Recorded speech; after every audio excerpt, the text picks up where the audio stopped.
आपदाएं, डिजास्टर्स। जब हम ये शब्द सुनते हैं तो दिमाग में क्या आता है? केओस, उथल-पुथल, तबाही, है ना?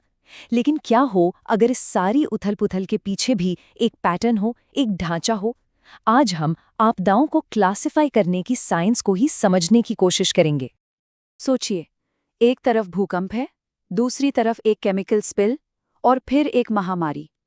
ये तीनों चीजें एक दूसरे से कितनी अलग लगती हैं, है ना? एक तो धरती के अंदर से आती है, दूसरी इंसानी गलती से होती है और तीसरी एक छोटे से वायरस से फैलती है। फिर भी इन सब में एक बात कॉमन है, इन सभी को हम आपदा कहते हैं। चलिए देखते हैं कि एक्सपर्ट्स इन अलग-अलग घटनाओं को एक साथ कैसे देखते हैं। तो चलिए इस सिंपल से फ्रेमवर्क को उजागर करते हैं और इस गुत्थी को सुलझाते हैं।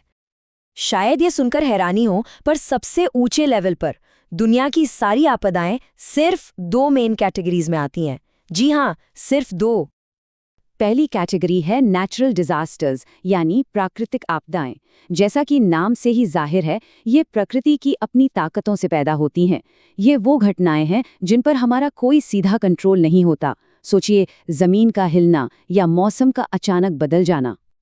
और इसके ठीक उलट दूसरी कैटेगरी है मैन मेड डिजास्टर्स, मतलब मानव निर्मित आपदाएं। यहाँ वजह हम इंसान होते हैं, हमारी कोई एक्टिविटी, हमारी कोई गलती या कभी-कभी हमारे इरादे। इन्हें एंथ्रोपोजेनिक डिजास्टर्स भी कहा जाता है। चलिए सबसे पहले प्राकृतिक आपदाओं की दुनिया में थोड़ा और गहरा उतरते हैं। तो ये जो प्राकृतिक आपदाएं हैं, ये भी कई तरह की होती हैं। इनको समझने के लिए हम इन्हें तीन मेन ग्रुप्स में बांट सकते हैं। पहला, जियोलॉजिकल, यानी जो जमीन के अंदर से जुड़ी हैं। दूसरा, मेटियोरोलॉजिकल या हाइड्रोलॉजिकल, जो मौसम और पानी से जुड़ी हैं। और तीसरा, बायोलॉजिकल, जो लिविंग ऑर्गेनिजम्स यानी जीव जंतुओं से पैदा होती हैं। जियोलॉजिकल डिजास्टर्स की बात करें तो ये सीधे सीधे हमारी धरती की अपनी अंदरूनी हलचल से पैदा होती हैं। मिसाल के तौर पर भूकंप, जमीन का कांपना या फिर ज्वालामुखी का फटना और सुनामी की वो विशाल लहरें, ये सब हमारी पृथ्वी के अंदर की ताकतों का ही नतीजा हैं। अगला ग्रुप है मौसम और पानी से जुड़ी आपदाओं का। इसमें आते हैं वो भयानक चक्रवात, सब कुछ बहा ले जाने वाली बाढ़ और यहाँ तक कि वो लंबा चलने वाला सूखा भी। ये सब हमारे एटमॉस्फेयर यानी वायुमंडल और पानी से जुड़ी घटनाएं हैं। और फिर आती है तीसरी सब कैटेगरी, बायोलॉजिकल डिजास्टर्स। ये उन जीव जंतुओं से पैदा होती हैं जो हमारी हेल्थ और एनवायरनमेंट पर असर डालते हैं। कोविड-19 जैसी महामारी इसका सबसे ताज़ा और बड़ा उदाहरण है। या फिर फसलों को बर्बाद कर देने वाला टिड्डियों का हमला, ये भी इसी कैटेगरी में आता है। तो ये तो हुई प्रकृति की बात। अब सिक्के का दूसरा पहलू देखते हैं, वो आपदाएं जिनके लिए इंसान जिम्मेदार है। मानव निर्मित आपदाओं का दायरा तो और भी बड़ा है। इसमें इंडस्ट्रियल एक्सीडेंट्स से लेकर सोशल कॉन्फ्लिक्ट्स तक सब कुछ आ जाता है। चलिए इनकी अलग अलग कैटेगरीज पर एक नज़र डालते हैं। कभी कभी टेक्नोलॉजी का फेल होना या इंडस्ट्रियल लापरवाही बहुत भयानक रूप ले सकती है। 1984 की भोपाल गैस त्रासदी इसका एक बहुत ही दर्दनाक उदाहरण है। इसके अलावा बड़े केमिकल स्पिल्स या न्यूक्लियर एक्सीडेंट्स भी इसी कैटेगरी का हिस्सा हैं। कुछ आपदाएं ऐसी होती हैं जो रातों रात नहीं आती, बल्कि धीरे धीरे पनपती हैं। ये पर्यावरण पर हमारे लंबे समय के असर का नतीजा होती हैं, जैसे कि बड़े पैमाने पर जंगलों की कटाई या फिर क्लाइमेट चेंज की वजह से होने वाली अजीबोगरीब मौसमी घटनाएं।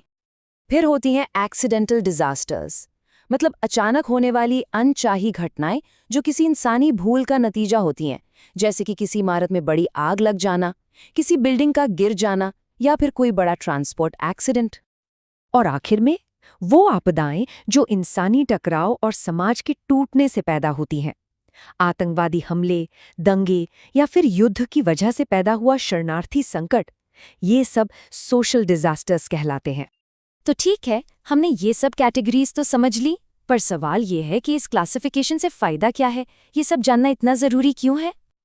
तो जैसा कि हमने देखा, आपदाओं को मोटे तौर पर दो हिस्सों में बांटा जा सकता है, नेचुरल और मैन मेड। नेचुरल में हमने जियोलॉजिकल, मीटियोरोलॉजिकल और बायोलॉजिकल घटनाओं की बात की। वहीं मैन मेड में इंडस्ट्रियल, एनवायरमेंटल, एक्सीडेंटल और सोशल डिजास्टर्स आते हैं। और यहीं पर हमें सबसे बड़ा और सबसे ज़रूरी फ़र्क समझ में आता है, रोकथाम का, प्रिवेंशन का। देखिए, हम भूकंप को रोक तो नहीं सकते, है ना? बस उसके असर को कम करने की कोशिश कर सकते हैं।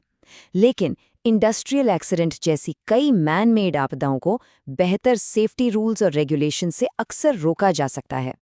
तो आखिर में ये क्लासिफिकेशन सिर्फ कोई किताबी ज्ञान नहीं है। किसी आपदा का सोर्स क्या है, वो कहाँ से आ रही है, ये समझना ही बेहतर प्लानिंग, बेहतर तैयारी और जाने बचाने की तरफ पहला और सबसे ज़रूरी कदम है। और इसी को कहते हैं डिज़ास्टर रिस्क रिडक्शन यानी DRR। और ये सब हमें एक बहुत बड़े सवाल पर लाकर खड़ा कर देता है। जैसे जैसे हमारी दुनिया बदल रही है, क्या नेचुरल और मैन मेड के बीच की ये जो लकीर है, ये धुंधली होती जा रही है? सोचिए, क्लाइमेट चेंज की वजह से आने वाली बाढ़ या जंगलों में लगने वाली आग, उसे हम किस कैटेगरी में रखेंगे? ये एक ऐसा सवाल है जो आने वाले वक्त में डिजास्टर मैनेजमेंट के मायने ही बदल सकता है।